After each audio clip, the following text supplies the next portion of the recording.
Halo, selamat sore Tribuners. Anda sedang menyaksikan live update Tribun News edisi Selasa 5 April 2022. Sore ini akan kami sajikan informasi teraktual dan menarik yang dilaporkan secara langsung oleh reporter lapangan kami. Bersama saya, Meisada Sirait, inilah live update selengkapnya. Hujan deras disertai angin kencang yang terjadi di Kota Batu membuat rumah milik Supii, Ketua RT 2 RW 13, Dusun Wonorejo, Desa Tulungrejo, Kota Batu rusak. Bagian dapur dan gudang rumah Supii mengalami kerusakan cukup parah sehingga tidak bisa digunakan kembali. Peristiwa yang menimpa area seluas 6 kali 12 meter itu terjadi pada Senin 4 April 2022 sore menjelang berbuka puasa. Untuk info selengkapnya akan disampaikan langsung oleh rekan jurnalis Surya Malang, Beni Indo yang kini sudah terhubung bersama kami. Silahkan Beni.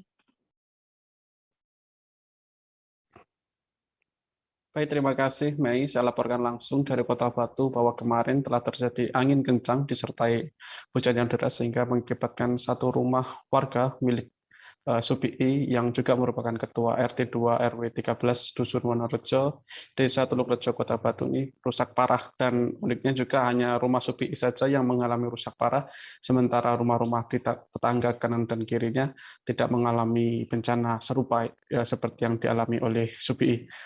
Supii sendiri ketika peristiwa terjadi tidak berada di lokasi, dan waktu itu ada 5 orang anggota keluarganya di rumah dan sedang berada di dalam rumah. Namun ketika peristiwa itu terjadi, seluruh keluarga tidak berada di dalam dapur sehingga tidak ada korban jiwa dalam peristiwa ini. Dan setelah peristiwa terjadi, BPBD datang ke lokasi dan melakukan pembersihan sejumlah puing-puing akibat bangunan yang roboh. Dan robohnya bangunan ini diduga juga karena kondisi bangunan yang sudah rapuh, karena sejak 1998 ketika pertama kali didirikan belum pernah direnovasi sama sekali. Setelah pembersihan, BPBD juga menyalurkan bantuan, termasuk juga pemerintah desa menyalurkan bantuan kepada Supii supaya bisa memperbaiki kembali dapur yang tidak bisa digunakan. Mei. Ya, baik, terima kasih Beni atas laporan Anda, dan Tribuners, wartawan kami juga telah menghimpun wawancara dengan pemilik rumah. Berikut tayangannya untuk Anda.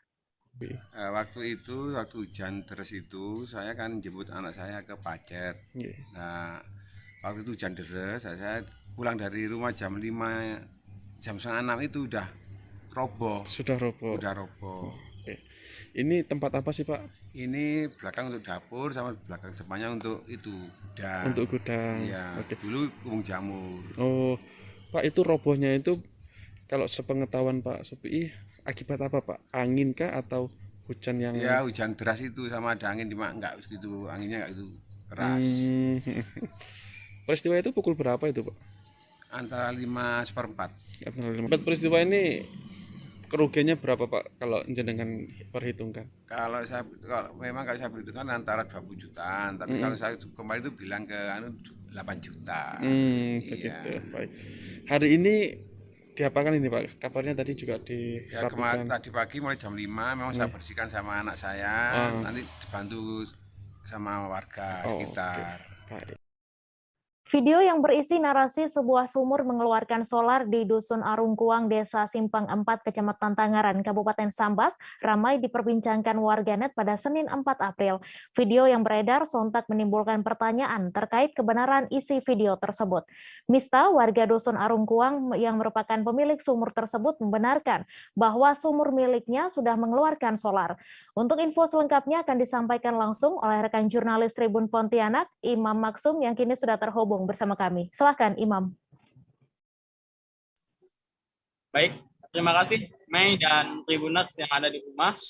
Saya informasikan bahwa memang pada Senin 4 April 2022 telah beredar di media sosial sebuah rekaman video yang berisi narasi bahwa sumur milik warga di Dusun Arungkuang, Desa Simpang 4, Kecamatan Tangaran, Kabupaten Sambas, Provinsi Kalimantan Barat, mengeluarkan solar.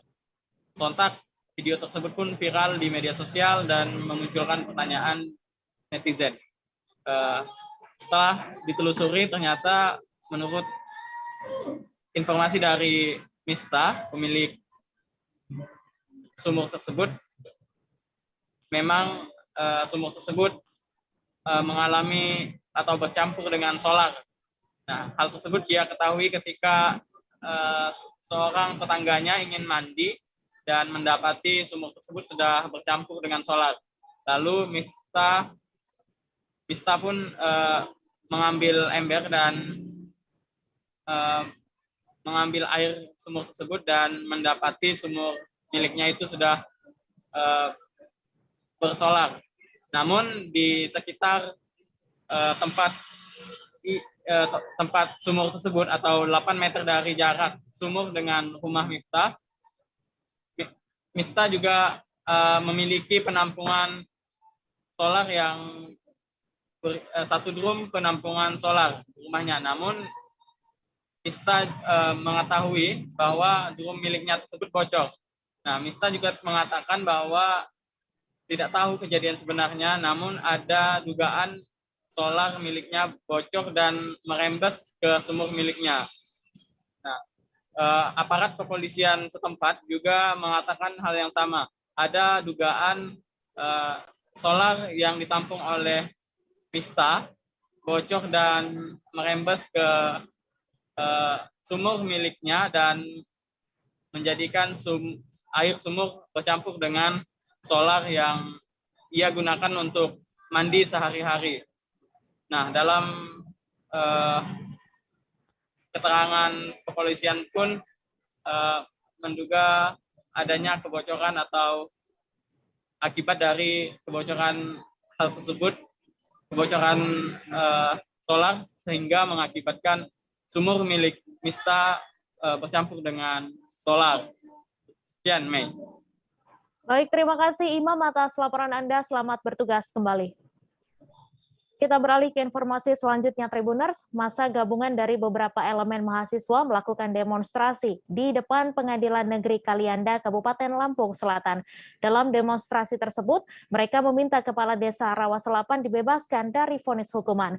Kepala Desa Rawa Selapan, Bagus Adi Pamungkas, diduga terlibat kasus asusila. Untuk info selengkapnya akan disampaikan langsung oleh rekan jurnalis Tribun Lampung, Domi Desmantri, yang kini sudah terhubung bersama kami. Silakan, Domi. Baik, rekan Mei. Belasan warga melakukan aksi unjuk rasa atau demonstrasi di depan Pengadilan Negeri Lampung Selatan yang terdiri dari beberapa elemen mahasiswa. Mereka menuntut oknum Kades Rawa Selapan yang diduga melakukan tindak asusila segera dibebaskan karena menurut mereka penahanan tersebut barang bukti tidak ditampilkan, terus juga barang bukti seperti handphone milik tersangka dan juga korban tidak ikut disita oleh penyidik, dan juga beberapa unsur-unsur lain seperti tidak ada pemanggilan kepada korban saat rekonstruksi. Itu dikatakan oleh ketua aksi yaitu Yuridis Mahendra saat diwawancarai. Lalu keterangan dari juru bicara Pengadilan Negeri Kalianda Lampung Selatan, Setiawan Adiputra, mengatakan pihaknya tidak bisa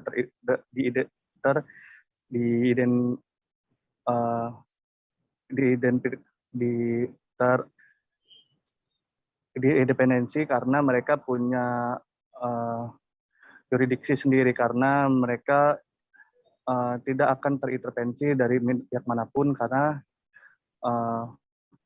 kekuatan hukum mereka tetap, dan mereka akan menyidangkan ataupun membuatkan keputusan berdasarkan hasil sidang yang dilakukan dan berdasarkan alat bukti yang ada di persidangan. Begitu rekan Mei.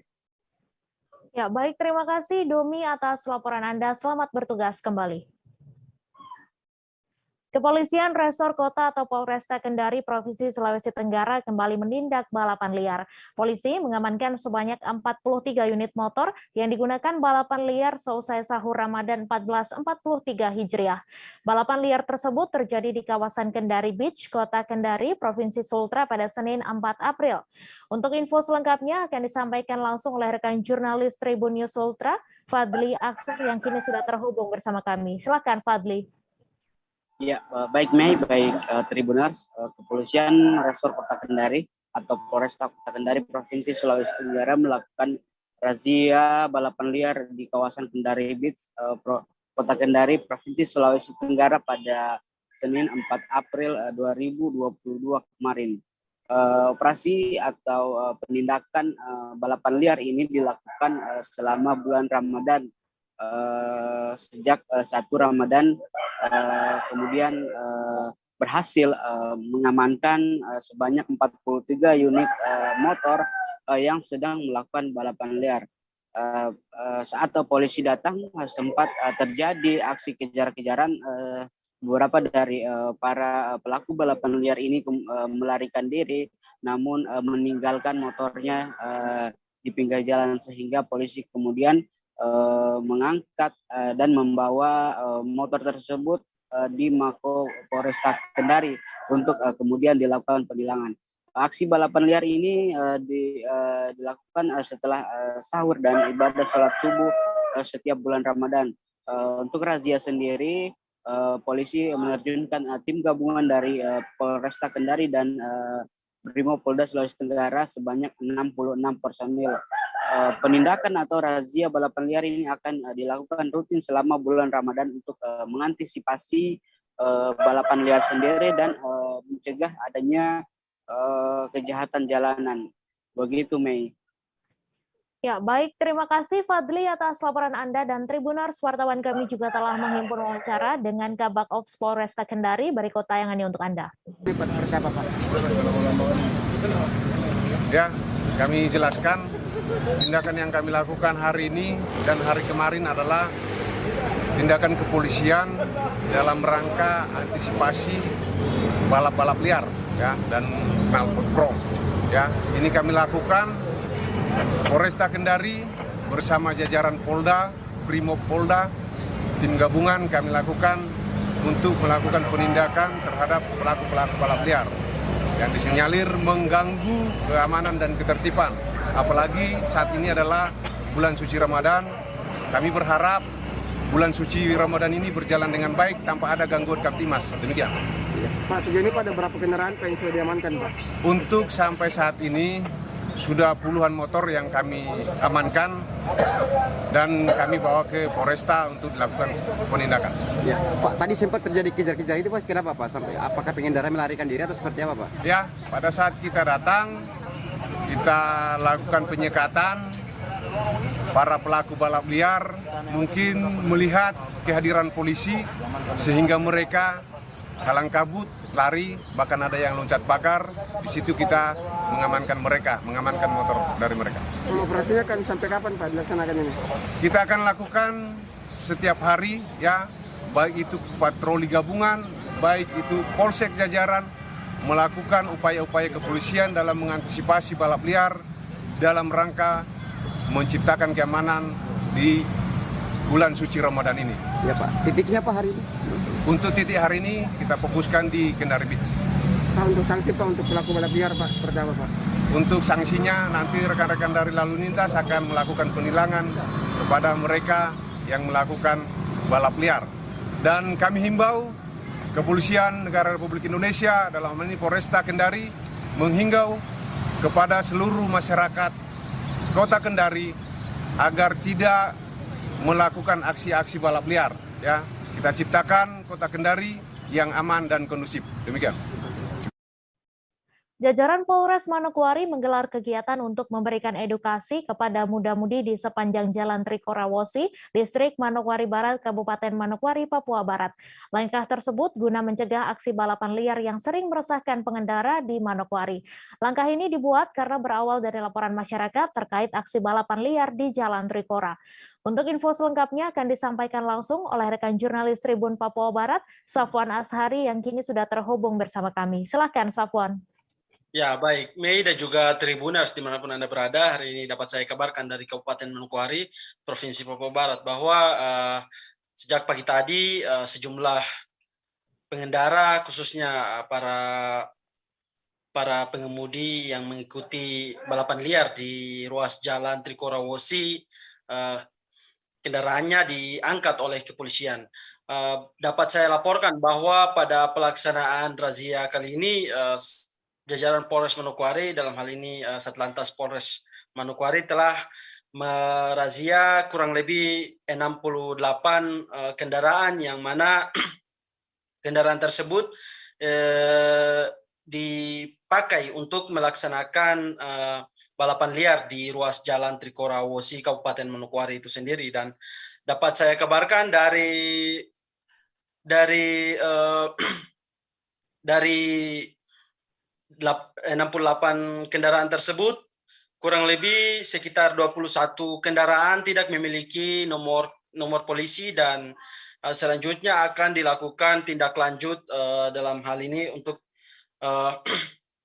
dilakukan pengecekan terkait dengan keterlibatan kendaraan-kendaraan yang tidak memiliki nomor polisi dengan aksi kriminalitas di wilayah hukum Polres Manokwari itu sendiri.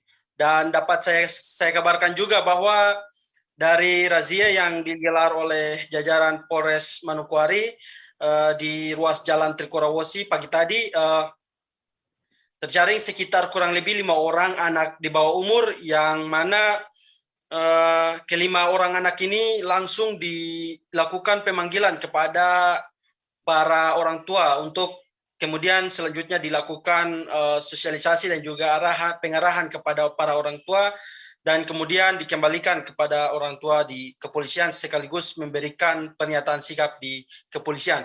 Dan dapat saya kabarkan juga bahwa kepolisian sebelum melaksanakan razia yang dilaksanakan di ruas jalan Trikora Wosi ini, mereka pada malam minggu lalu telah melaksanakan upaya edukasi dan juga preventif kepada sejumlah pemuda di ruas jalan tersebut. Namun sampai pagi tadi ada sejumlah video yang tersebar di media sosial dan viral, langsung disikapi oleh kepolisian dan menerjunkan sebanyak puluhan personil untuk turun melaksanakan razia di jalan tersebut. Walhasil sejumlah pengendara dan juga kendaraannya ikut dibawa oleh kepolisian Resort Manokwari itu sendiri. Mei. Baik, terima kasih Sofwan atas laporan Anda, dan Tribuners wartawan kami juga telah menghimpun wawancara dengan Kapolres Manokwari. Berikut tayangannya untuk Anda. Beredar video viral terkait dengan balapan di Wosi yang dilakukan oleh para pembalap ini sekitar setelah subuh, dan ini banyak beredar di masyarakat. Tentunya ini pun banyak menuai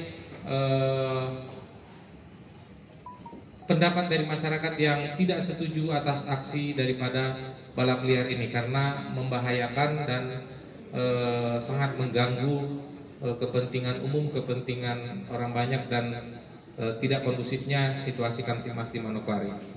Oleh karenanya pagi hari tadi Polres Manokwari sudah melaksanakan kegiatan penertiban balap liar yang di daerah Jalan Trikora Wosi dengan sasaran yaitu sepeda-sepeda motor yang terlibat balapan liar dan kendaraan-kendaraan lainnya yang berada di situ untuk dilakukan penertiban.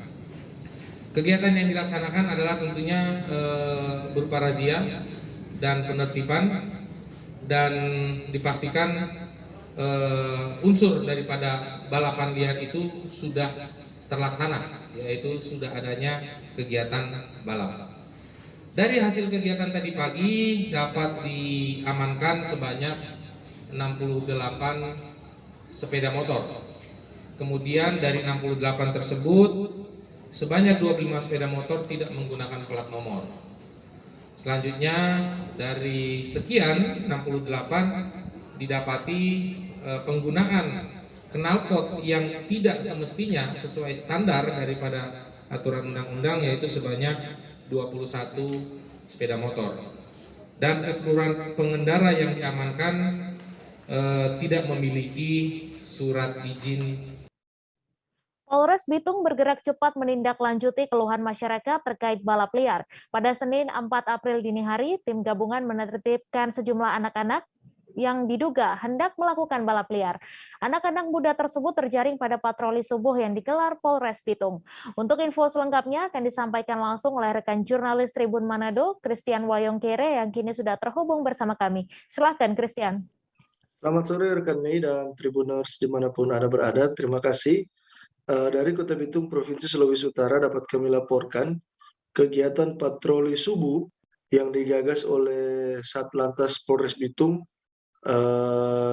dengan Kasat Lantasnya Bapak AKP Awaludin Puhi SIK berhasil mengamankan sekitar 8 unit sepeda motor yang diduga atau hendak dipakai oleh belasan anak-anak muda untuk aksi ugal-ugalan maupun balap liar usai sholat subuh dan berlangsung di saat bulan Ramadan. Menurut AKP Awaludin Puhi SIK, Kasat Lantas Polres Bitung, patroli subuh ini digelar sejak awal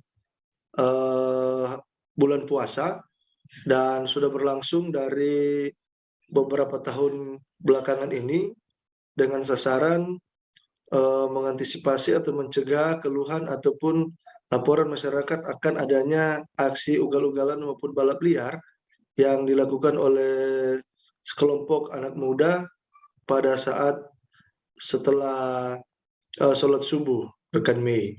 Dan di hari pertama puasa, Satlantas Polres Bitung hanya melakukan teguran saja atau himbauan supaya sebagai bentuk atau dalam bentuk upaya preventif kepada anak-anak yang kedapatan kumpul-kumpul di beberapa titik yang ada di Kota Bitung.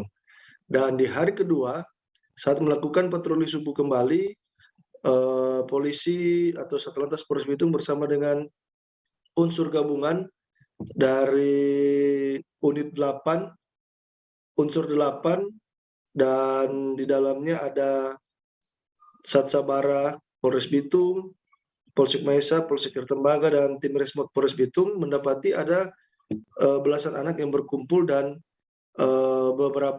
bersama dengan 8 motor.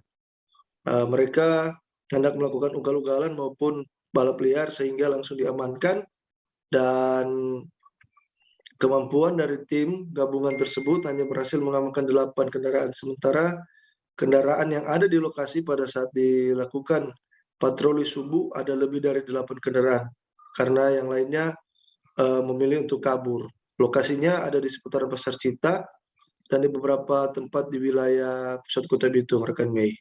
Dan setelah diamankan patroli subuh oleh petugas yang melaksanakan patroli subuh, mereka langsung dibawa ke Polsek Maesa untuk dipanggil orang tua mereka, diberi pembinaan langsung di hadapan kedua orang tua, dan untuk barang bukti 8 unit sepeda motor digelandang ke Satlantas atau ke Mako Polres Bitung untuk dilakukan pemeriksaan lebih lanjut. Bahkan satu di antara 8 kendaraan yang diamankan oleh petugas langsung diberikan tindakan tegas, yaitu dicabut knalpot non standarnya, rekan Mei. Dan pada hari ketiga operasi atau patroli subuh ini sudah tidak ada lagi kedapatan anak-anak yang kumpul-kumpul dan hendak melakukan ugal-ugalan maupun balap liar. Dan pihak Satlantas Polres Bitung melalui AKP Awaludin Puhi selaku Kasat Lantas mengimbau dengan adanya patroli subuh ini diharapkan bisa mengantisipasi atau mencegah terjadinya aksi balap liar maupun ugal-ugalan di saat selesai sholat subuh, Mei, karena masyarakat Kota Bitung khususnya yang sedang menjalani ibadah puasa di bulan Ramadan ini merasa sangat-sangat terganggu dengan aksi dari anak-anak tersebut.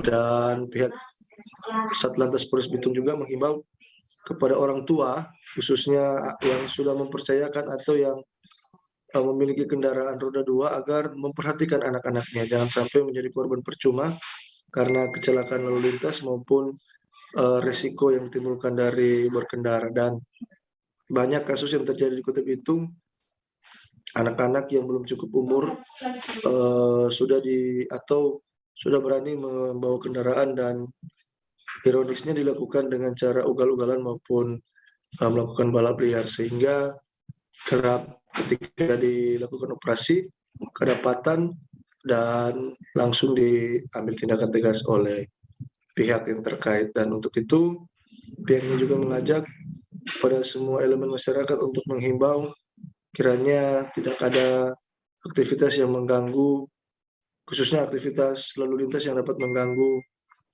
pelaksanaan bulan suci Ramadan yang sedang berlangsung saat ini. Demikian Mei dan Tribuners, laporan dari Kota Bitung. Terima kasih. Terima kasih Christian atas laporan Anda, dan Tribuners, wartawan kami juga telah mengimpun wawancara dengan Kasat Lantas Polres Bitung. Berikut tayangannya untuk Anda. Selamat siang, selamat menunaikan ibadah puasa. Terima kasih. Pak Kasat, kenapa mereka ini ditahan? Jadi ini hari kedua bulan Ramadan, kita melakukan patroli subuh, di mana adanya pengeluaran masyarakat, khususnya di Kota Bitung. Setiap selesai sholat subuh itu anak-anak berkumpul, membawa kendaraan, ugal-ugalan, balapan liar, hingga membahayakan kendaraan atau pengguna jalan yang lain. Nah, sehingga di sini kami melakukan patroli dan masih menemukan adanya kerumunan anak-anak yang akan mulai kegiatan balapan liar. Nah, kami hanya menangkap 8 unit karena itu yang bisa kami jangkau. Sisanya yang lain kami tidak lakukan penindakan karena keburu lari atau kabur. Kita tidak melakukan pengejaran, hanya menemukan 8 ini yang masih berada di lokasi dan masih ada orangnya. Sekitar 13 anak-anak yang kami temukan dan sudah diamankan di Polsek Maesa untuk dilakukan pembinaan bersama dengan orang tua akan diundang. Dan untuk unit kendaraannya kita bawa ke Polres untuk kita lakukan kelengkapan dulu. Kita sudah tilang ya. Jadi apa yang kurang kita bisa lihat ada knalpot non standar. Itu langsung dicopot. Ya. Kami akan kembali seusai jeda sejenak. Tribuners, tetap di live update. Oke, apa kabar Bang Arif di sini untuk strateginya? Kalau saya sendiri di unit 37 ini yang semalam baru mulai, saya udah pasti. Sebenarnya aku nggak ngerasa itu penangkapan atau penggerebegan atau apapun itu. Karena gitu, posisinya aku kriteria. Jadi kita mengenal disebut dengan stroke yang tidak berdarah dengan stroke yang berdarah. Stroke yang tidak berdarah itu biasanya ditandai dengan adanya penyumbatan. Kalau itu terjadi di sini mungkin pikirnya tidak ke situ kali ya. Tapi kalau di Korea atau di Kamboja itu ada beberapa paper yang saya itu Mas, ya, dulunya tukang koran. Oh gitu ya. Tukang koran. Ya, saya baca itu Pak. Tuh kan pernah baca kan? Ya. Jadi kalau saya jadi pangdam itu udah bersyukur banget. Si anak ini dijadikan sebagai tersangka begitu.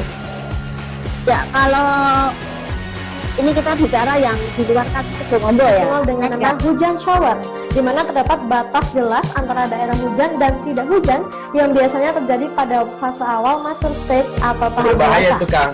Jadi mulai artinya terjadinya perlembekan. Nah itu untuk penetrasi akan sulit. Gitu ya. Dok, saya ini menurut saya memang tidak mudah, bukan urusan tanah diambil. Kalau misalnya Amerika Serikat sekarang, Rasulullah mengatakan dalam sebuah hadis bahwa berpuasa di 6 hari Syawal itu.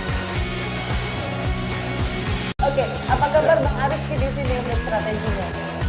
Kalau saya sendiri di unit 37 ini yang semalam baru mulai, saya udah pasti. Sebenarnya aku nggak ngerasa itu penangkapan atau penggerebegan atau apapun itu. Karena gitu, posisinya aku kriteria.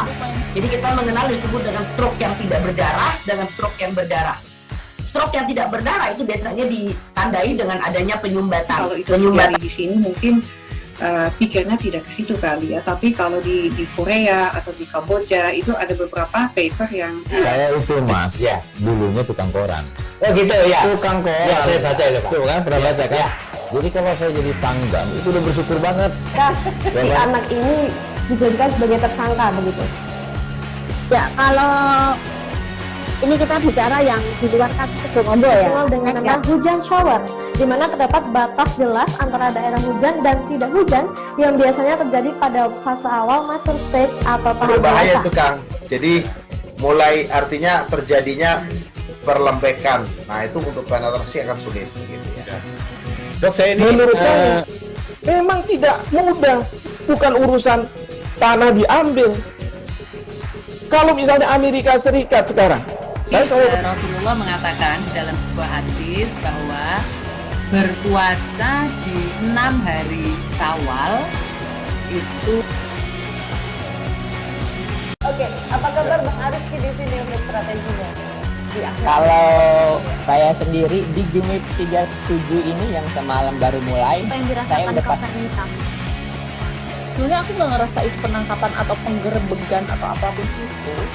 Karena gitu, posisinya aku kriteria. Jadi kita mengenal disebut dengan stroke yang tidak berdarah dengan stroke yang berdarah. Stroke yang tidak berdarah itu biasanya ditandai dengan adanya penyumbatan. Kalau itu terjadi di sini mungkin pikirnya tidak ke situ kali ya. Tapi kalau di Korea atau di Kamboja itu ada beberapa paper yang saya itu Mas, ya, dulunya tukang koran.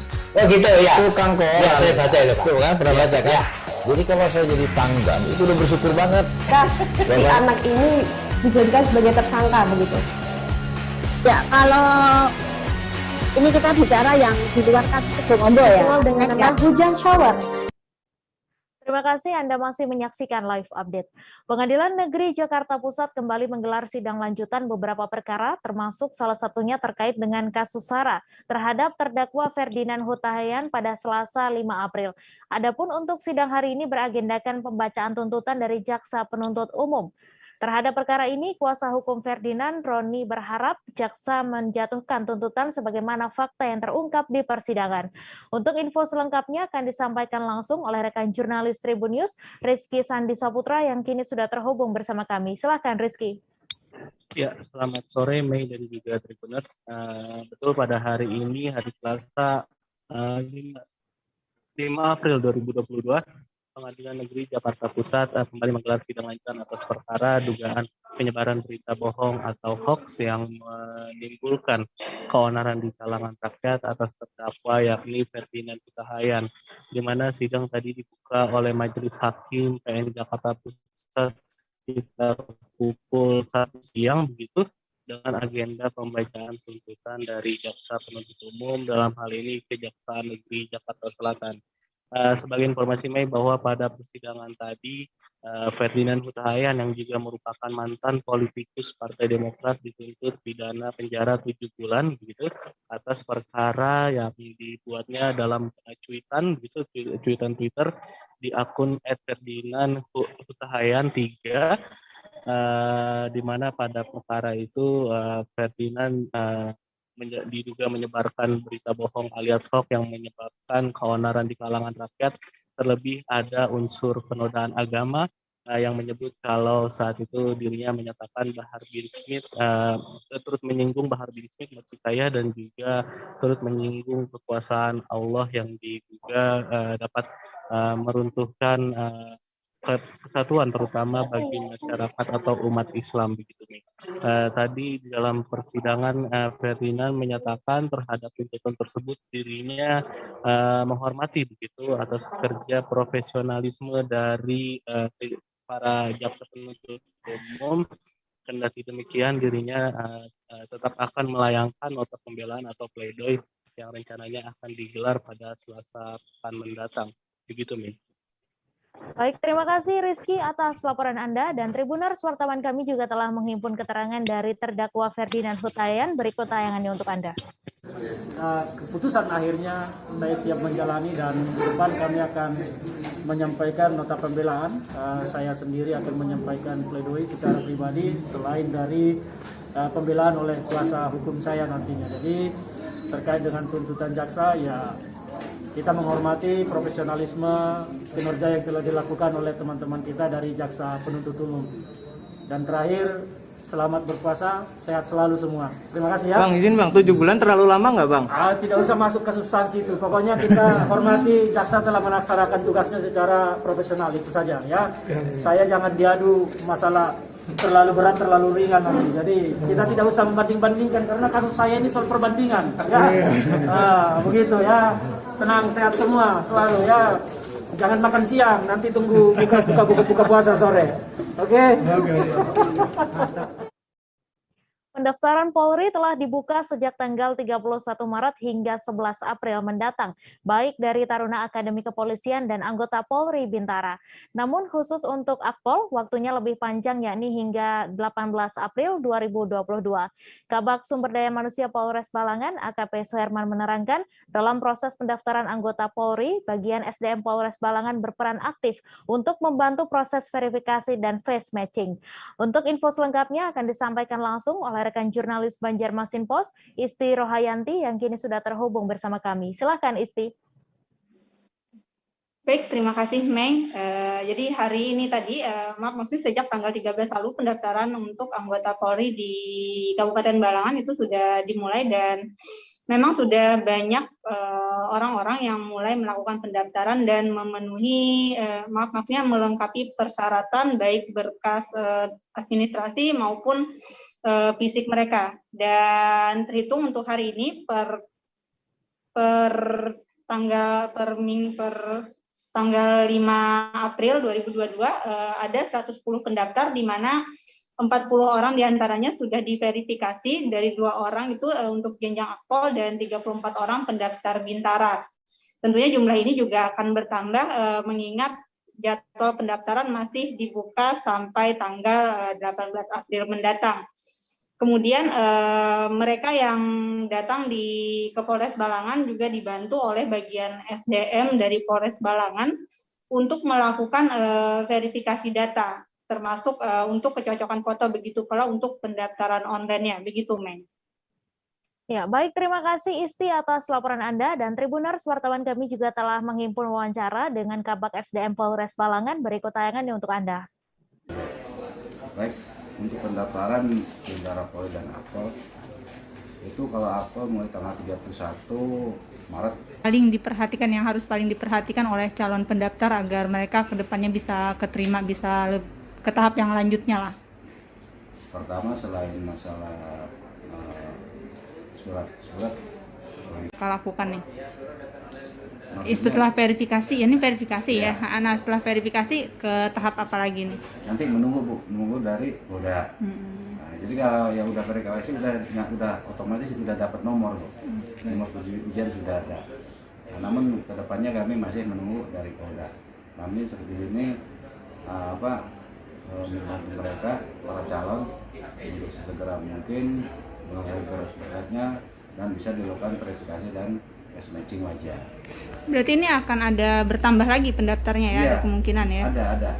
Karena yang udah mendaftar ke sini, yang udah mendaftar yang akan berkeinginan atau berminat menjadi anggota Polri itu udah 110 Bu.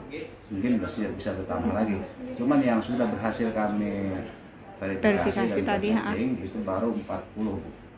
2 untuk Akpol dan 38 untuk Bintara. Oke, baik, siap. Pak Herman, jabatan pian boleh? Oke, jabatan saya adalah Kabag SDM. Warga di Kecamatan Patalasang, Kabupaten Goa, Sulawesi Selatan menutup akses Jalan Provinsi Burung-Burung dan HM Yasin Limpo pada Senin 4 April. Aksi blokade jalan ini lantaran warga kesal. Jalan tersebut tidak kunjung diperbaiki. Kekesalan warga yang hanya diberi janji manis lantas berbuntut aksi penutupan jalan. Untuk info selengkapnya akan disampaikan langsung oleh rekan jurnalis Tribun Timur, Said Zulfadli, yang kini sudah terhubung bersama kami. Silakan, Said.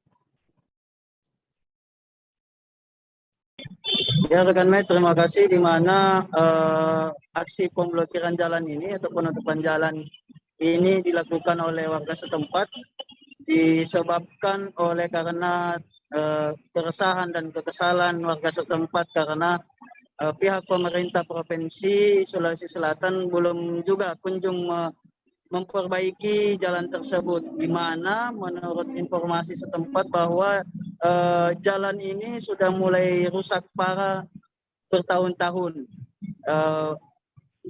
Jalan akses ini juga menghubungkan tempat wisata di Malino dan di Kabupaten Maros. Untuk menurut keterangan warga setempat, pihak warga Patalasang ini menginginkan pihak Provinsi Sulawesi Selatan agar segera memperbaiki jalan tersebut. Pasalnya sudah banyak berlubang dan menelan korban, baik itu luka maupun yang lainnya. Dan menurut kesaksian warga juga, pemblokiran jalan ini akan dilakukan hingga pihak pemerintah Sulawesi Selatan itu memperbaiki jalan tersebut. Padahal menurutnya warga sudah bosan juga telah dijanji-janji oleh pemerintah.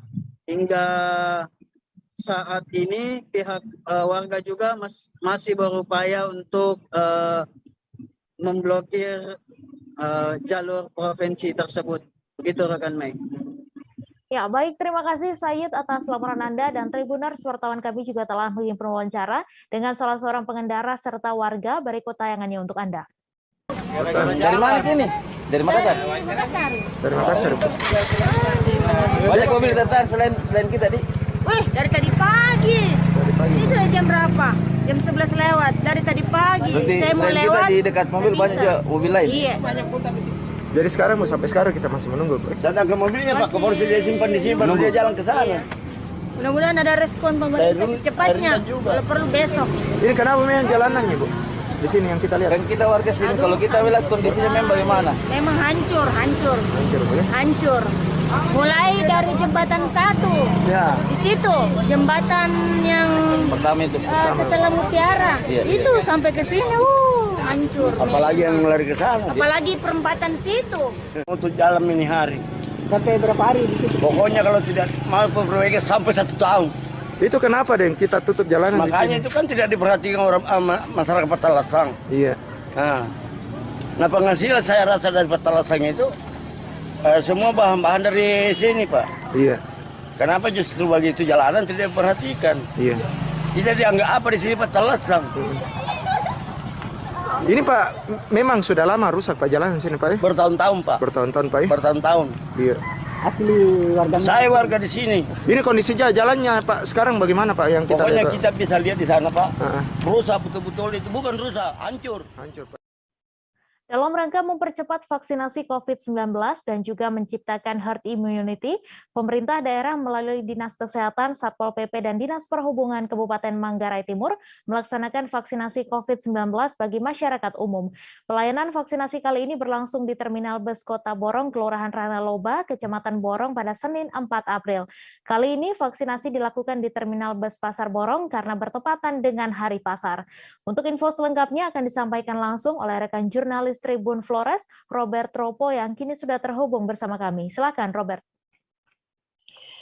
Baik, selamat sore rekan Mei dan sahabat Tribuners. Dapat dilaporkan bahwa di Kabupaten Manggarai Timur dalam rangka mempercepat vaksinasi COVID-19 dan juga menciptakan herd immunity atau kekebalan kelompok, maka pihak pemerintah daerah dalam hal ini Dinas Kesehatan dengan Satpol PP dan Dinas Perhubungan bersama dengan pihak Polri, TNI dan Polri, TNI dari Koramil Borong dan juga Polri dari Polres Manggarai Timur melaksanakan vaksinasi bagi masyarakat umum pada hari Senin tanggal 4 Mei 2022. Vaksinasi itu bertempat di terminal bus. Kebetulan pada hari itu juga adalah hari bertepatan dengan Hari Pasar, ya utama di Kota Borong, sehingga masyarakat yang hadir, yang datang ke pasar untuk melakukan aktivitas jual beli, langsung diarahkan petugas untuk mengikuti vaksin, baik vaksin dosis 1, dosis 2 maupun dosis 3.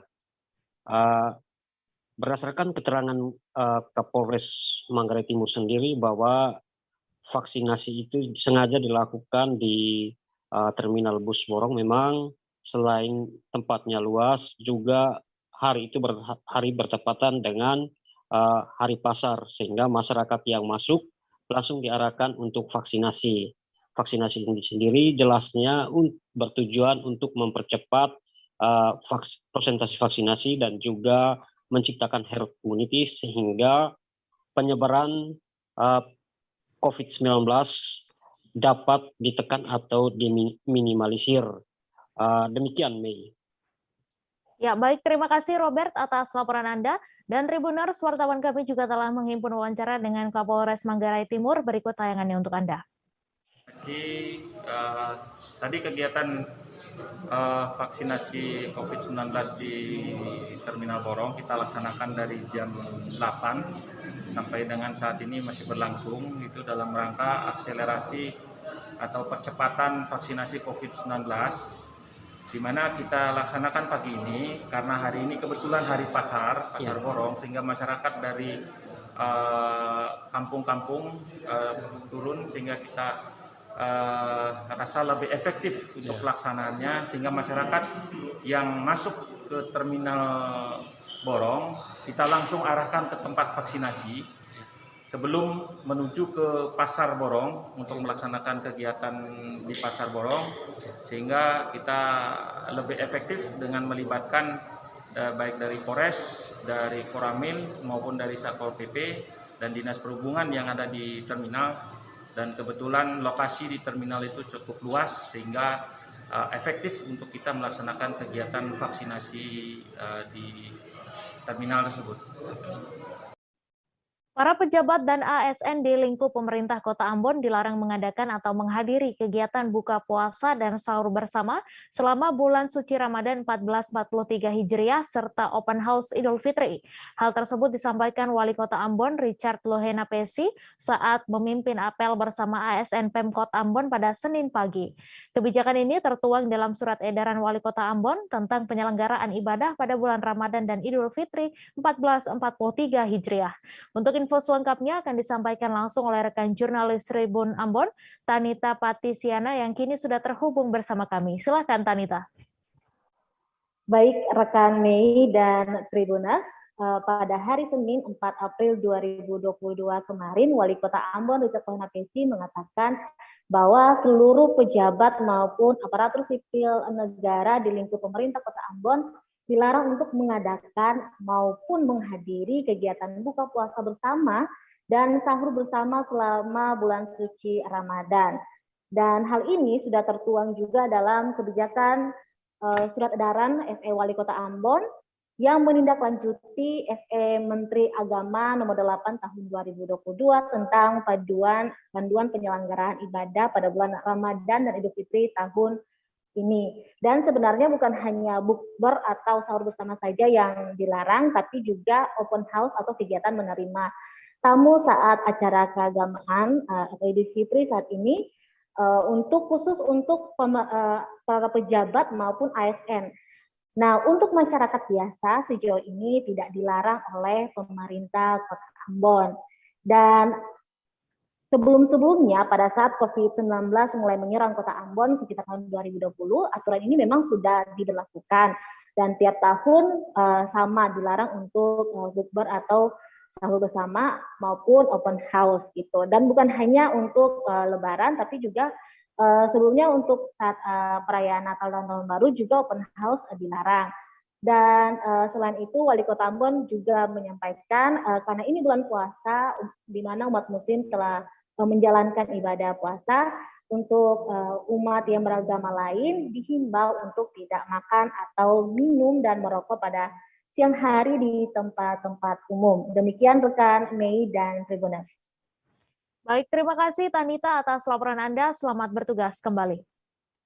Kami masih akan menyajikan informasi menarik untuk Anda. Seusai jeda sejenak, tetap di Live Update. Oke, apa kabar Bang Arifki di sini untuk strateginya? Kalau saya sendiri di Game Week 37 ini yang semalam baru mulai, saya udah sebenarnya aku nggak ngerasa itu penangkapan atau penggerebegan atau apapun itu, karena gitu posisinya kriteria. Jadi kita mengenal disebut dengan stroke yang tidak berdarah dengan stroke yang berdarah. Stroke yang tidak berdarah itu biasanya ditandai dengan adanya penyumbatan. Kalau itu terjadi di sini mungkin pikirnya tidak ke situ kali ya, tapi kalau di Korea atau di Kamboja itu ada beberapa paper yang saya itu mas, ya. Dulunya tukang koran. Oh gitu ya. Tukang koran. Ya, saya baca itu Pak. Tuh kan pernah baca kan? Ya. Jadi kalau saya jadi pangdam itu udah bersyukur banget. Si anak ini dijadikan sebagai tersangka begitu. Ya, kalau ini kita bicara yang di luar kasus Sebongombo ya. Dengan nama hujan shower, di mana terdapat batas jelas antara daerah hujan dan tidak hujan yang biasanya terjadi pada fase awal mature stage atau tahap berbahaya dewasa. itu Kang. Jadi mulai artinya terjadinya perlembekan. Nah itu untuk penetrasi akan sulit. Gitu ya. Dok, saya ini menurut saya memang tidak mudah, bukan urusan tanah diambil. Kalau misalnya Amerika Serikat sekarang, Rasulullah mengatakan dalam sebuah hadis bahwa berpuasa di 6 hari Syawal itu. Oke, apa kabar Bang Arif di sini untuk strateginya? Kalau saya sendiri di Jumit 37 ini yang semalam baru mulai, saya udah sebenarnya aku nggak ngerasa itu penangkapan atau penggerebegan atau apapun itu, karena gini loh, posisinya aku kriteria. Jadi kita mengenal disebut dengan stroke yang tidak berdarah dengan stroke yang berdarah. Stroke yang tidak berdarah itu biasanya ditandai dengan adanya penyumbatan. Kalau itu terjadi di sini mungkin pikirnya tidak ke situ kali ya, tapi kalau di Korea atau di Kamboja itu ada beberapa paper yang saya itu Mas, ya, dulunya tukang koran. Oh gitu ya. Tukang koran. Ya, saya baca itu Pak. Tuh kan, pernah baca kan? Ya. Jadi kalau saya jadi Pangdam itu udah bersyukur banget. Si anak ini dijadikan sebagai tersangka begitu.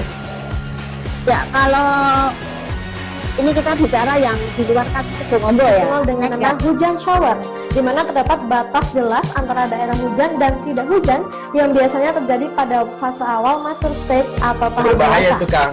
Jadi mulai artinya terjadinya perlembekan. Nah itu untuk penetrasi akan sulit. Gitu ya. Dok, saya ini menurut saya memang tidak mudah, bukan urusan tanah diambil. Kalau misalnya Amerika Serikat sekarang, Rasulullah mengatakan dalam sebuah hadis bahwa berpuasa di 6 hari Syawal itu. Oke, apa kabar Bang Arif di sini untuk strateginya? Kalau saya sendiri di Jumit 37 ini yang semalam baru mulai, saya udah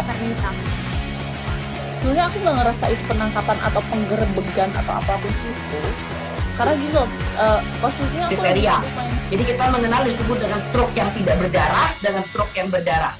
Stroke yang tidak berdarah itu biasanya ditandai dengan adanya penyumbatan. Kalau itu terjadi di sini mungkin pikirnya tidak ke situ kali ya, tapi kalau di Korea atau di Kamboja itu ada beberapa paper yang saya itu Mas, ya, dulunya tukang koran. Oh gitu ya. Tukang koran. Ya, saya baca itu Pak. Tuh kan, pernah baca kan? Ya. Jadi kalau saya jadi Pangdam itu udah bersyukur banget. Si anak ini dijadikan sebagai tersangka begitu. Ya, kalau ini kita bicara yang di luar kasus Sebongombo ya. Dengan nama hujan shower, di mana terdapat batas jelas antara daerah hujan dan tidak hujan yang biasanya terjadi pada fase awal mature stage atau tahap berbahaya dewasa. itu Kang. Jadi mulai artinya terjadinya perlembekan. Nah itu untuk penetrasi akan sulit. Gitu ya. Dok, saya ini menurut saya memang tidak mudah, bukan urusan tanah diambil. Kalau misalnya Amerika Serikat sekarang, Rasulullah mengatakan dalam sebuah hadis bahwa berpuasa di 6 hari Syawal itu. Oke, apa kabar Bang Arif di sini untuk strateginya? Kalau saya sendiri di Jumit 37 ini yang semalam baru mulai, saya udah sebenarnya aku nggak ngerasa itu penangkapan atau penggerebegan atau apapun itu, karena gini loh, posisinya aku kriteria. Jadi kita mengenal disebut dengan stroke yang tidak berdarah dengan stroke yang berdarah. Stroke yang tidak berdarah itu biasanya ditandai dengan adanya penyumbatan. Kalau itu terjadi di sini mungkin pikirnya tidak ke situ kali ya, tapi kalau di Korea atau di Kamboja itu ada beberapa paper yang saya itu Mas, ya, dulunya tukang koran. Oh gitu ya. Tukang koran. Ya, saya baca itu Pak. Tuh kan, pernah baca kan? Ya. Jadi kalau saya jadi Pangdam itu udah bersyukur banget. Si anak ini dijadikan sebagai tersangka begitu. Ya, kalau ini kita bicara yang di luar kasus Sebongombo ya. Dengan nama hujan shower, di mana terdapat batas jelas antara daerah hujan dan tidak hujan yang biasanya terjadi pada fase awal mature stage atau tahap berbahaya dewasa. itu Kang. Jadi mulai artinya terjadinya berlembekan. Nah, itu untuk penetrasi akan sulit gitu ya. Dok, saya ini menurut saya memang tidak mudah, bukan urusan tanah diambil. Kalau misalnya Amerika Serikat sekarang, Rasulullah mengatakan dalam sebuah hadis bahwa berpuasa di 6 hari Syawal itu. Oke, apa kabar Bang Arifki di sini untuk strateginya? Kalau Masin Barat. Masin Pos pada Selasa live update. Oke, apa kabar Bang Arifki di sini untuk strateginya? Kalau saya sendiri di Jumip 37 ini yang semalam baru mulai, saya udah sebenarnya aku nggak ngerasa itu penangkapan atau penggerebegan atau apapun itu, karena gini loh, posisinya aku kriteria. Jadi kita mengenal disebut dengan stroke yang tidak berdarah dengan stroke yang berdarah. Stroke yang tidak berdarah itu. Terima kasih Anda masih menyaksikan live update. Ratusan warga mendatangi pasar murah yang dilaksanakan di halaman kantor Kecamatan Banjarmasin Barat pada Selasa 5 April pagi. Pasar murah ini dilaksanakan oleh Dinas Perdagangan dan Perindustrian bekerja sama dengan Banjarmasin Corporate Social Responsibility serta TPPKK Banjarmasin. Dalam pasar murah ini disediakan satu paket yang berisi minyak goreng serta gula dengan harga sebesar Rp55.000 per paketnya. Untuk info selengkapnya akan disampaikan langsung oleh rekan jurnalis Banjarmasin Pos, Frans Rumbon yang kini sudah terhubung bersama kami. Silakan Frans.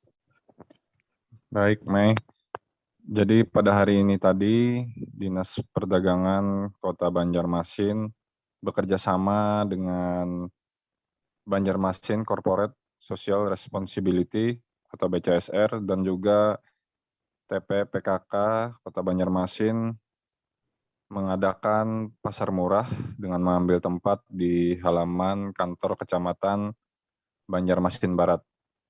Dan setelah dibuka itu oleh Bapak Wali Kota Banjarmasin, ratusan warga langsung mendatangi tempat dilaksanakannya pasar murah ini, di mana di pasar murah ini masyarakat bisa mendapatkan beberapa komoditas yang diperlukan, terutama minyak goreng yang saat ini juga sedang diburu oleh masyarakat, dan di situ dijual oleh Disperdagin itu satu paket itu berisi 2 kg gula, kemudian 2 liter minyak goreng, dan harga bisa ditebus dengan sebesar Rp50.000, dan menurut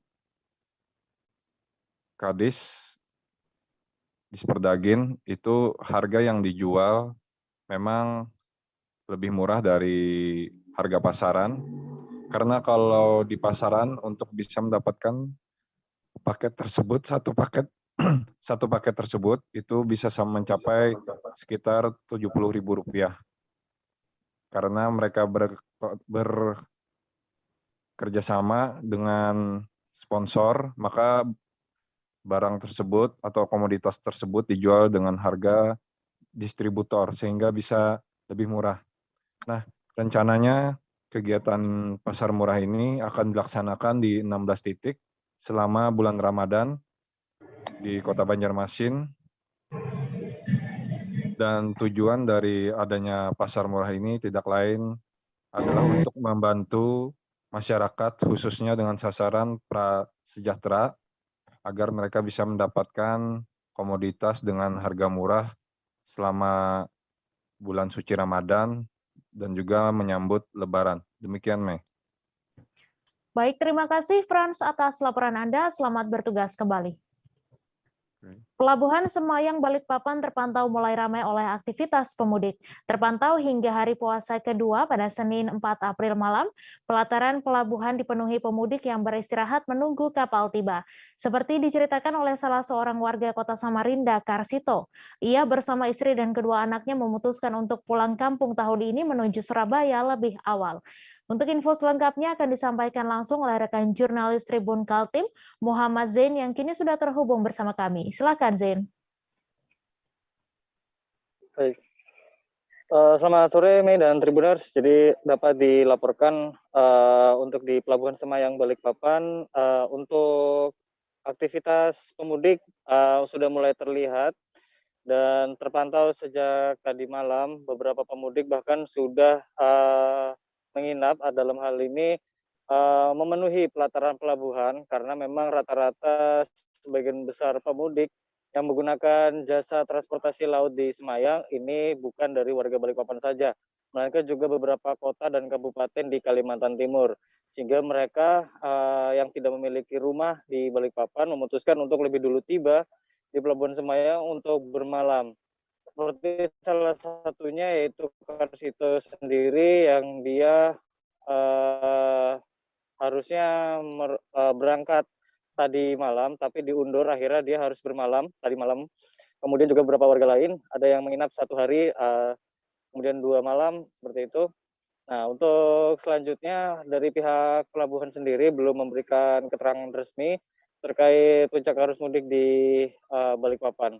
Namun pantauan dari di lokasi untuk pemudik sendiri mengaku memang lebih memilih untuk memudik lebih awal karena mengantisipasi adanya lonjakan yang mengakibatkan mereka tidak mendapatkan tiket atau tidak mendapatkan tempat untuk melakukan mudik. Seperti itu, rekan Mei. Ya, baik. Terima kasih Zain atas laporan Anda. Selamat bertugas kembali. Anak-anak di Kabupaten Pasangkayu, Sulawesi Barat bermain petasan spiritus menjelang buka puasa pada Minggu 3 April. Anak-anak di Pasangkayu tersebut bermain petasan spiritus di pinggir pantai Jembatan Patah, Kelurahan Pasangkayu, Kecamatan Pasangkayu. Permainan semacam itu sempat tidak terlihat di Pasangkayu 2 tahun belakangan ketika pandemi COVID-19 berlangsung. Untuk info selengkapnya akan disampaikan langsung oleh rekan jurnalis Tribun Sulbar, Sugianto, yang kini sudah terhubung bersama kami. Silakan, Egy. Ya, rekan Mei di studio. Betul sekali, Tribuners, seperti tayangan awal yang Anda saksikan tadi, anak-anak di Kabupaten Pasangkayu ini sepertinya sangat antusias menyambut bulan suci Ramadan tahun ini.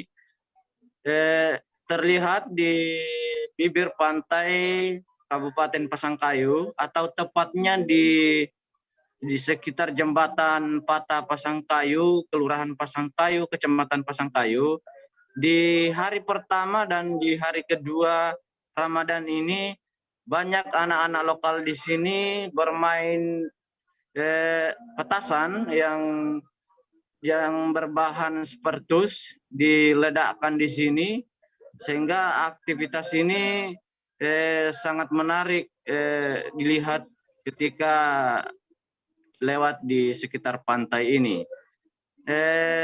Anak-anak ini terlihat sangat gembira menyambut bulan suci Ramadan tahun ini. Karena 2 tahun terakhir di saat bulan puasa tiba, permainan seperti ini sempat tidak ada terlihat di Kabupaten Pasangkayu. Nah, Tribuners, sedikit saya informasikan bahwa bahan petasan ini yang menghasilkan ledakan yang cukup besar, yang menyerupai pistol kepolisian, suara pistol kepolisian. Ini dirakit sendiri anak-anak lokal di Kabupaten Pasangkayu. Saat diledakkan sendiri diisi spiritus di bagian belakang, kemudian diarahkan ke depan sehingga menghasilkan ledakan. Seperti itu di suasana di Kabupaten di Pasangkayu saat menjelang berbuka puasa Mei. Kembali ke Anda Mei di studio. Baik, terima kasih Egy atas laporan Anda. Selamat bertugas kembali. Pekan Tilawatil Quran atau PTQ Daerah Sulawesi Utara ke-52 kembali digelar dan berlangsung di kantor RRI Manado Tikala pada Senin 4 April. PTQ kali ini diikuti 30 peserta di 3 kategori tilawah, tausiah, dan tahfidz Quran. PTQ ini digelar setiap Ramadan untuk merayakan dan memaknai bulan suci penuh berkah. Untuk info selengkapnya akan disampaikan langsung oleh rekan jurnalis Tribun Manado, Fernando Lumowa, yang kini sudah terhubung bersama kami. Silakan, Fernando. Baik, terima kasih Mei. Kami laporkan kepada Anda Tribuners bahwa di studio RRI Radio Republik Indonesia Manado kembali menggelar Pekan Tilawatil Quran ke-52 daerah Sulawesi Utara yang berlangsung pada Senin tanggal 4 April 2022 kemarin. Dan Tribuners, PTQ kali ini terasa sangat istimewa karena 2 tahun terakhir PTQ digelar secara terbatas karena pandemi COVID. Namun saat ini bisa digelar lebih longgar dalam hal pelaksanaannya sehingga peserta PTQ daerah Sulawesi Utara ke-52 yang berlangsung kemarin itu diikuti 30 peserta. Dibanding dengan 2 tahun terakhir memang jumlahnya lebih banyak.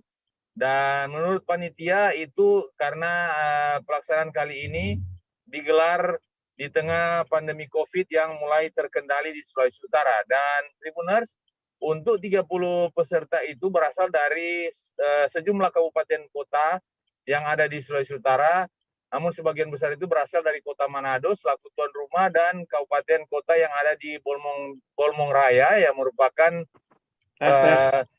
daerah mayoritas Muslim, Tribuners. Dan kami sampaikan bahwa PTQ di Manado kali ini melombakan 3 kategori yaitu tilawah, tausiah, dan hafidz Quran. Sementara untuk tartil Quran untuk tunanetra tahun ini tidak dilaksanakan karena memang tidak ada yang mendaftar. Dan dari informasi yang kami peroleh bahwa juara di tingkat provinsi atau juara PTQ tingkat daerah dari Sulawesi Utara akan mewakili provinsi di PTQ tingkat nasional yang akan berlangsung di Takengon, Aceh Tengah pada 12 April 2022. Dan dari panitia menyatakan bahwa Sulawesi Utara siap mengirimkan juara untuk setiap kategori putra dan putri. Demikian, Mei, kami laporkan dari Manado. Terima kasih Fernando atas laporan Anda, dan Tribuners, wartawan kami juga telah menghimpun wawancara dengan Kepala RRI Manado. Berikut tayangannya untuk Anda. Agar supaya mereka itu bisa membaca Al-Quran dengan lagunya, bisa memahaminya, bisa menghayatinya, dan lebih utama adalah cinta terhadap Al-Quran. Itu yang utamanya akan kita tanamkan kepada para remaja. Baik, Pak Iqman, untuk PTQ ke-52 kali ini diikuti berapa banyak peserta, Pak, dan dari mana saja mereka itu? Rata-rata mereka itu dari Sulawesi Utara. Jadi ada dari Ketongbagu, dari Gorontalo tidak, dari Ketongbagu, Minahasa, Bitung. Kalau Tahuna itu diselenggarakan oleh RRI Tahuna sendiri. Jadi jumlahnya ada 30 peserta. 30 peserta untuk 3 kategori tadi ya? 3 kategori tadi. Nah, mereka yang nantinya menjadi bisa dikatakan juara ya Pak ya, juara di tingkat daerah ke-52 ini, apakah otomatis maju ke tingkat nasional atau seperti apa? Jadi mereka yang juara baik tilawah, putra putri, kemudian tauziah putra, kemudian hafiz, itu akan mengikuti tingkat nasional di Takengon, Aceh Tengah. Itu pada tanggal 13 Ramadan sampai dengan tanggal 17 Ramadan. Ya. Jadi kami mengitukan bulan Ramadan. Jadi oleh karena itu 13 Ramadan dan 17 Ramadan. Oke, berarti terakhir Pak, mungkin pesan-pesan untuk generasi muda umat Muslim yang tengah menjalani ibadah puasa, bisa pesan-pesan Pak dari?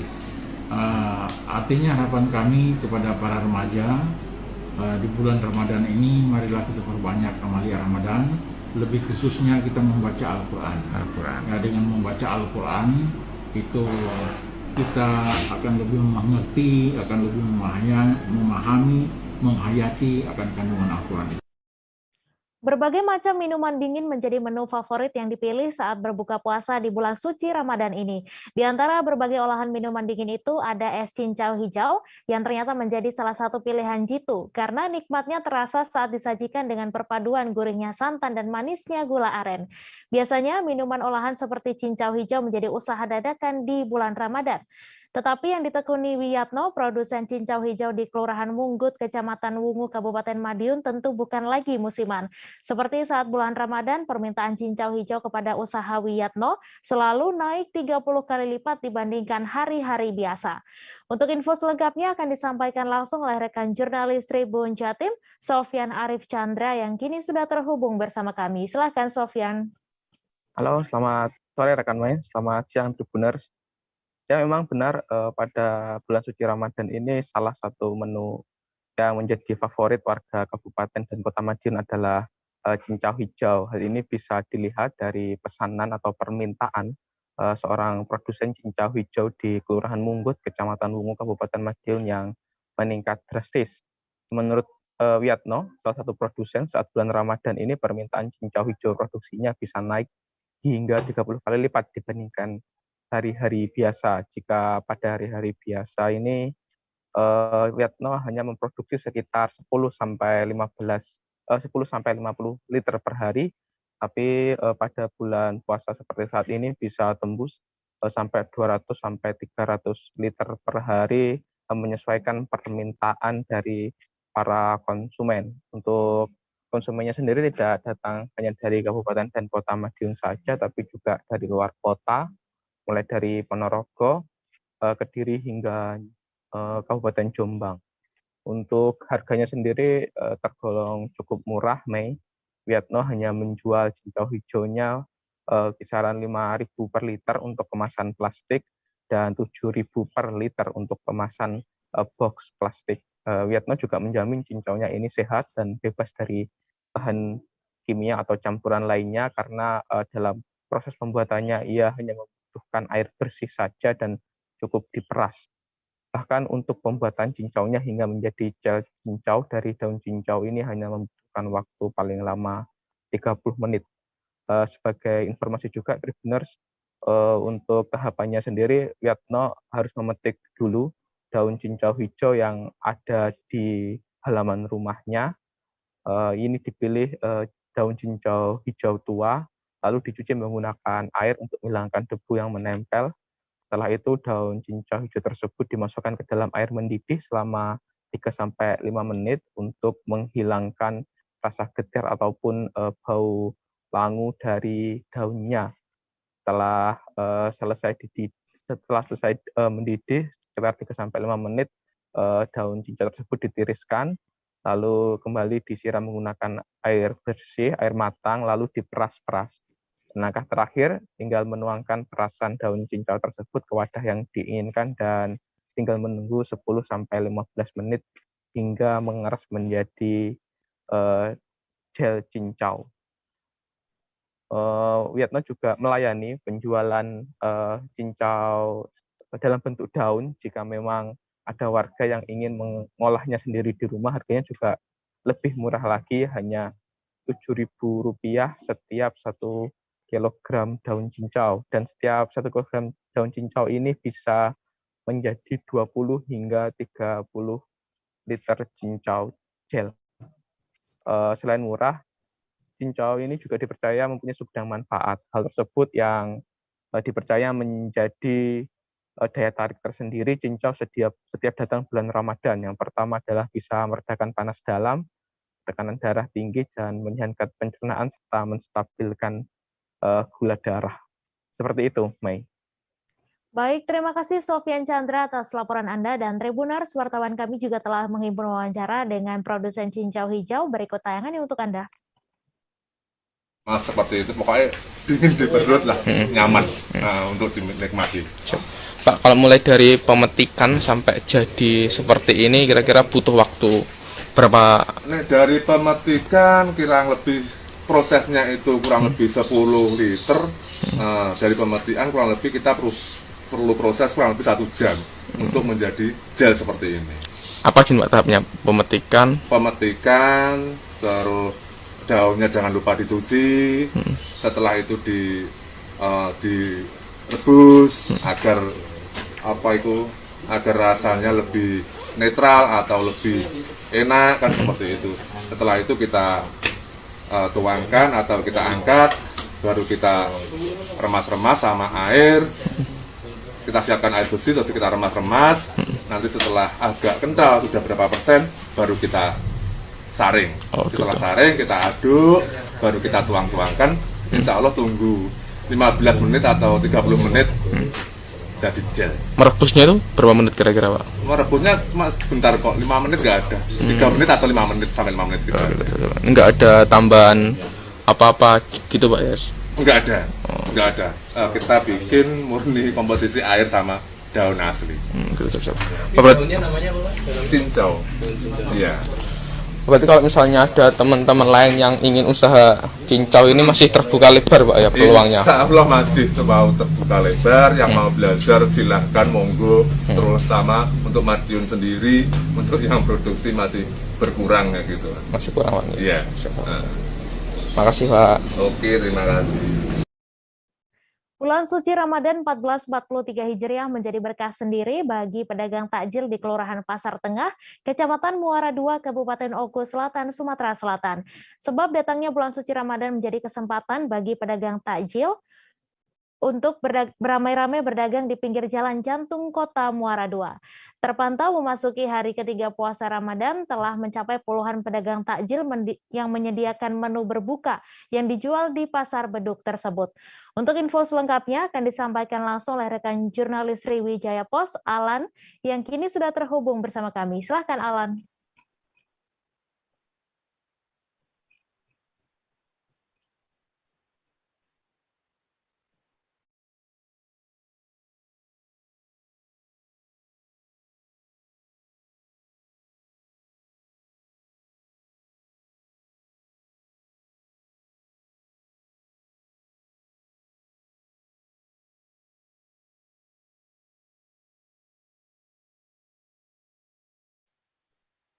Halo Alan, silahkan dengan laporan Anda.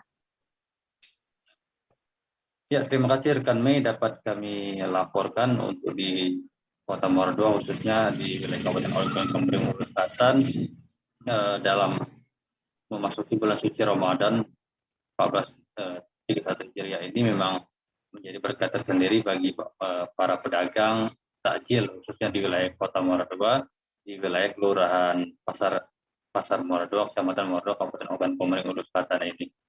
Sebab di bulan suci Ramadan atau bulan puasa ini menjadi momen bagi para pedagang dalam mencari rezeki atau membuka usaha berjualan takjil menu berbuka puasa. Mereka menjual mulai dari gorengan, semacam makanan olahan gorengan, dan juga maupun buah-buahan serta minuman dingin seperti es dan sebagainya. Memang saat ini memasuki hari ketiga dari bulan puasa Ramadan ini, terpantau sudah lumayan cukup banyak. Namun diprediksi dalam beberapa hari ke depan atau sepekan ke depan akan terus mengalami lonjakan, dimanfaatkan dagang dalam berjualan menu takjil untuk berbuka puasa ini. Keuntungan yang mereka dapat dari kita himpun di lapangan, perkisaran para pedagang takjil tersebut kisaran 150 hingga 200.000 rupiah per orangnya dalam berjualan menu takjil tersebut. Nah, kemudian juga rekan media dapat kami laporkan, selain menu takjil juga di Pasar Muara II juga terdapat jualan seperti halnya petasan dan juga yang bisa dimanfaatkan oleh mereka yang berpuasa jika ingin membeli dan untuk dimanfaatkan saat malam hari ataupun saat menjelang berbuka puasa ataupun sudah berbuka puasa. Ya, baik, terima kasih Alan atas laporan Anda. Selamat bertugas kembali. Hingga awal Ramadan, penjualan bunga tabur untuk ziarah masih ramai dicari masyarakat. Akibatnya harga jual bunga tabur di pedagang grosir juga masih mahal. Menurut pantauan di pusat grosir penjual bunga tabur di Jalan Patimura depan Pasar Setono Betek pada Selasa 5 April juga masih ramai didatangi para pembeli. Namun jumlah penjual bunga sudah mulai berkurang dibanding saat menjelang Ramadan. Untuk info selengkapnya akan disampaikan langsung oleh rekan jurnalis Surya, Didi Mas Hudi, yang kini sudah terhubung bersama kami. Silakan, Didi. Selamat sore Mei dan juga Tribuner. Di Kota Kediri memang masih ramai orang-orang yang nyekar di makam. Jadi penjualan bunga di pusat grosir di depan Pasar Setono Bedak juga masih ramai. Dan harganya pun juga masih mahal. Jadi bunga-bunga yang jadi favorit masyarakat ini diantaranya bunga kenanga yang harganya saat ini masih mencapai 150 kg per kilo. Malahan bunga mawar merah dan mawar putih, ini harganya juga masih di kisaran 200 ribuan. Padahal pada hari biasa harga bunga kenanga dan bunga mawar ini harganya tidak sampai 100 ribu, jadi di bawah hanya puluhan ribu. Tapi pada awal Ramadan seperti tahun ini, permintaan sangat banyak sekali. Nah, kenapa? Salah satunya ini masyarakat ternyata yang nyekar atau yang tabur bunga di pemakaman leluhurnya ini jumlahnya lumayan bertambah. Salah satunya karena tahun ini sudah tidak ada lagi PPKM sehingga masyarakat yang dari luar kota itu bisa pulang ke kampung halamannya secara bebas. Sehingga juga mempengaruhi jumlah masyarakat yang nyekar di pemakaman umum. Nah, dari pantauan kami di sekitar tempat pemakaman umum di Kota Kediri juga sangat banyak sekali.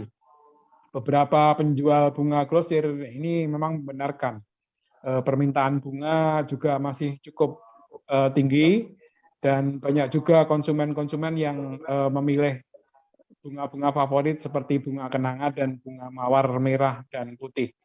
Salah satunya disampaikan oleh Ibu Siti, nah ini juga masih banyak sekali permintaan dari masyarakat, terutama pengecar-pengecar ini. Jadi mereka dari pasar grosir ini bunga-bunga, kemudian didistribusikan kepada pedagang-pedagang eceran yang biasa berjualan di pinggir-pinggir jalan dan sekitar pemakaman. Demikian, Mei. Baik, terima kasih Didi atas laporan Anda, dan Tribuners, wartawan kami juga telah menghimpun wawancara dengan penjual bunga. Berikut tayangannya untuk Anda. Ini sudah dari mana Bu bunga-bungaan ini Bu? Dari desa sendiri. Dari desa Gringging ini ya.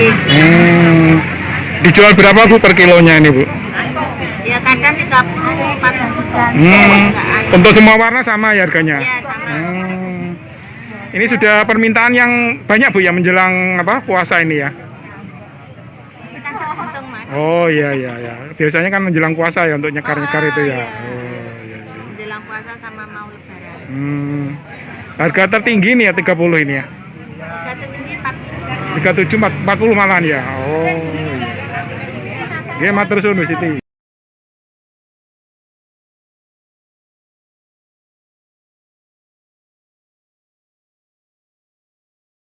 Apa ini Bu? 150.000 per kilo ya. Ini harga tertinggi nih sekarang ya. Ya, enggak, semalam. Oh iya. Diperkirakan berasa sampai tertingginya berapa Bu nanti Bu? 200 sampai 200 ini ya.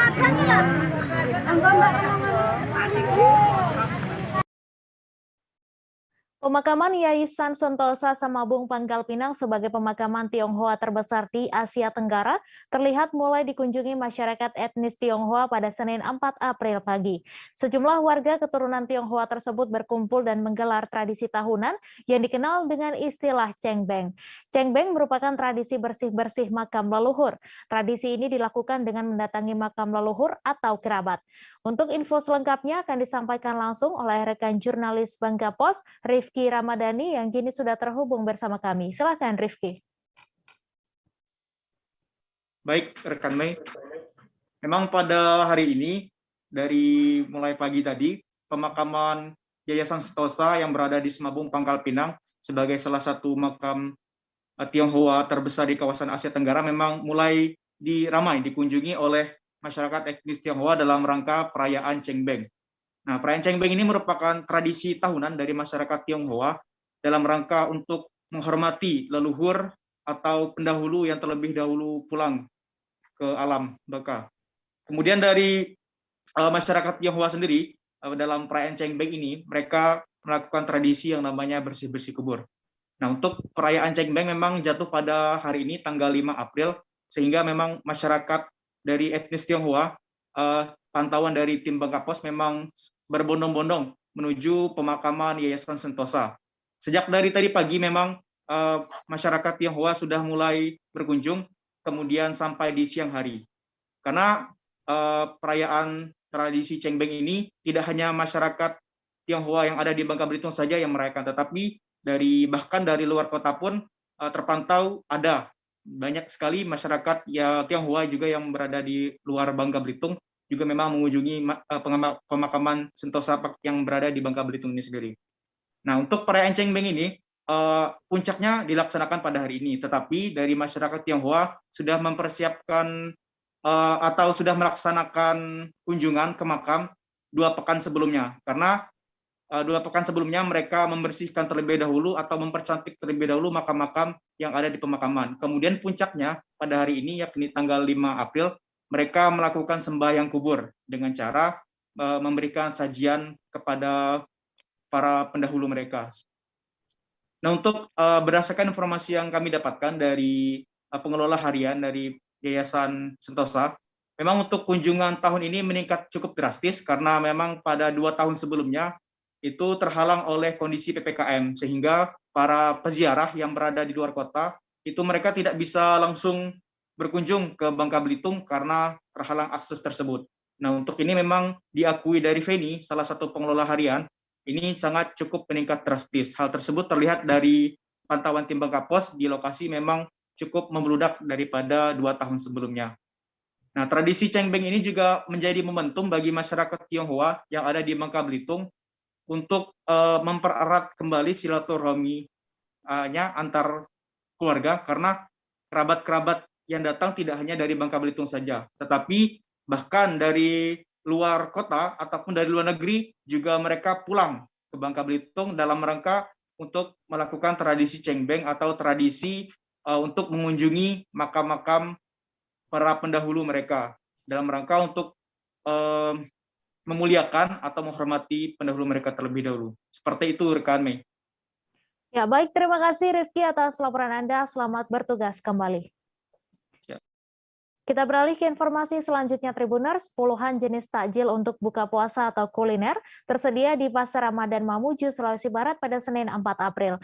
Pasar Ramadan Mamuju ini berada di Jalan Ahmad Kirang, Kelurahan Binanga, Kecamatan Mamuju, Kabupaten Mamuju. Selain takjil menu buka puasa, minyak goreng dan bahan pokok lainnya juga tersedia di Pasar Ramadan ini. Untuk informasi selengkapnya akan disampaikan langsung oleh rekan jurnalis Tribun Sulbar, Abdurrahman, yang kini sudah terhubung bersama kami. Silakan, Rahman.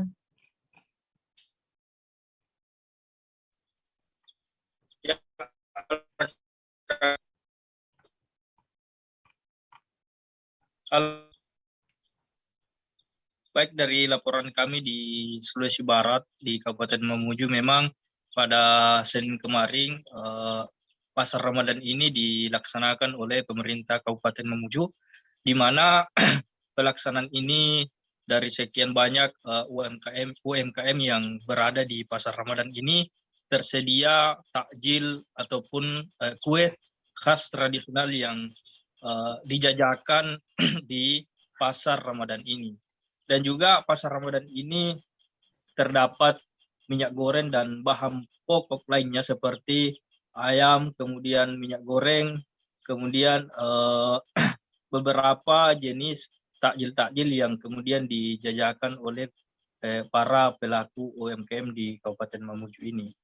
Dan dapat juga kami sampaikan bahwa Pasar Ramadan ini akan berlangsung selama 20 hari ke depan, di mana dari harga-harga yang takjil ini begitu murah, sangat murah. Seharga ada kue yang 1000-an, kemudian ada juga minyak goreng harga murah, di mana per liternya 21.000. Demikian dia. Ya, baik, terima kasih Rahman atas laporan Anda. Selamat bertugas kembali. Rumah adat Minahasa memiliki model rumah panggung. Rumah berbahan kayu itu ditopang dengan penyanggah tiang balok di bawahnya. Rumah panggung ini dibuat dengan sistem bongkar pasang atau knockdown. Biasanya rumah akan dibongkar pasang kembali jika hendak dipindahkan ke lokasi lain. Untuk informasi selengkapnya akan disampaikan langsung oleh rekan jurnalis Tribun Manado, Rio Nur, yang kini sudah terhubung bersama kami. Silakan Rio.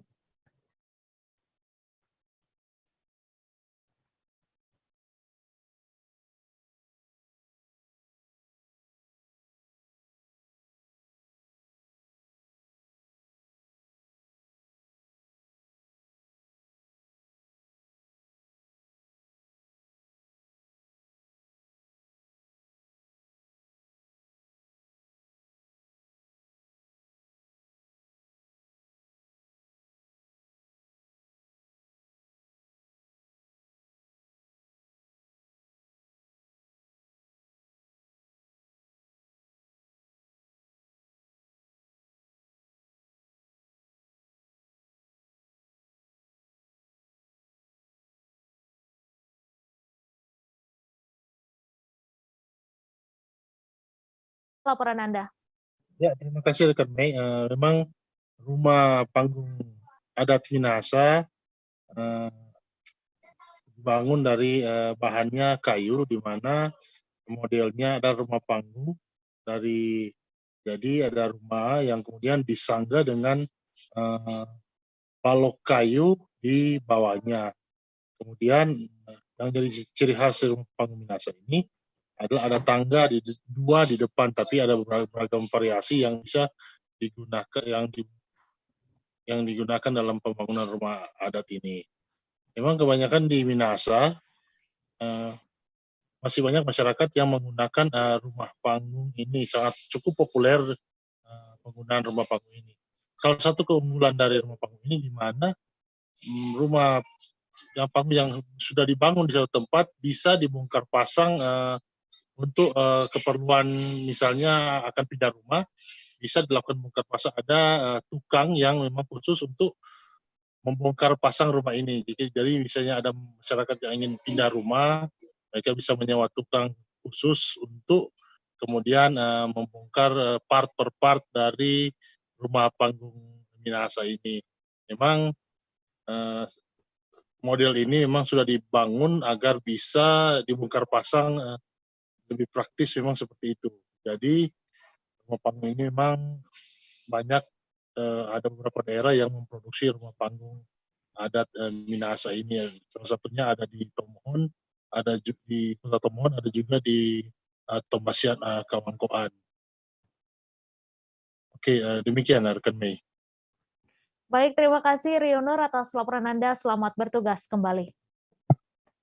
Informasi tadi sekaligus menutup perjumpaan kita dalam live update hari ini. Tribuners, lantaran masih di tengah pandemi, kami kembali mengingatkan untuk selalu menerapkan protokol kesehatan dimanapun Anda berada. Saya Misa Desirait beserta kru yang bertugas pamit. Terima kasih dan sampai jumpa. Jangan lupa like, subscribe, dan share ya.